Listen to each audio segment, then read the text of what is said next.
Hi, this is Chris Altrock in Memphis, Tennessee. It's almost impossible to think about the Christian faith without thinking about the cross. I frequently wear a cross around my neck. There's something about the cross that summarizes so much about the Christian faith. And I want to mention a brief spiritual discipline that involves the cross. It's called making the sign of the cross. Now, for those of you who may be Protestant, this may seem really new to you and perhaps strange to you. There's nothing superstitious about it. There's nothing magical about it. It's one of those spiritual disciplines that allows us to use our bodies to engage God. It goes back to at least the 3rd century, and the way that many people practice it today is that they take the thumb and the first 2 fingers, and there's something symbolic about that. These 3 fingers remind us of Father, Son, and Holy Spirit.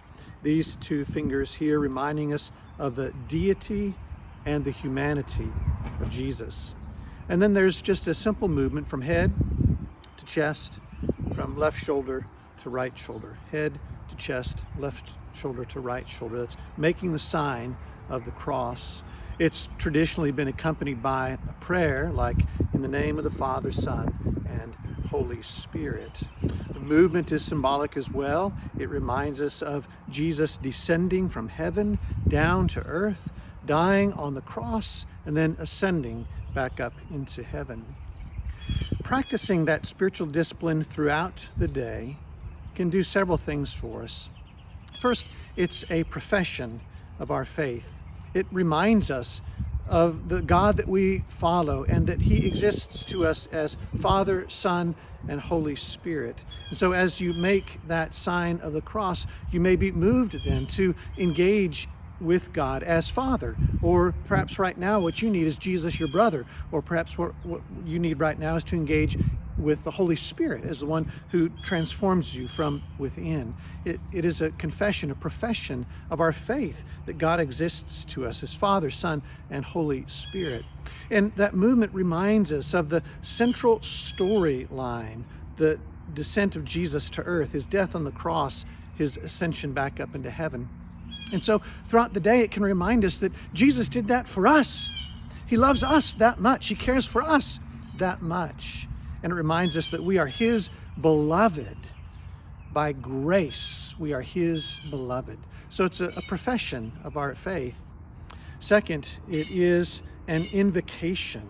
When we do this, we are invoking the presence of God. And actually, God is with us all the time. And so, in a way, what we're doing is we're invoking ourselves into the presence of God. It's a tangible, physical reminder that God is present right here, right now, in the very moment that you're making the sign of the cross. It's not only a profession or a confession and invocation, it is a petition.